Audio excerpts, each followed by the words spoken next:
Have you ever heard about A/B test? If not, please focus on this video till the end.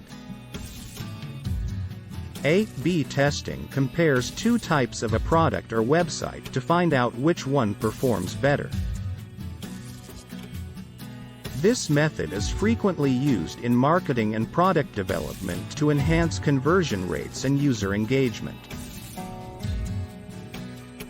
Companies can collect data on which version works better by randomly separating customers into two groups and displaying them various versions of a product or service. This enables them to make data-driven decisions and improve the consumer experience overall. A/B testing is an effective method for enhancing customer engagement and optimizing products and services. Thank you for watching. Don't forget to hit the subscribe button. We're helping you become a successful project manager. PM Mindset.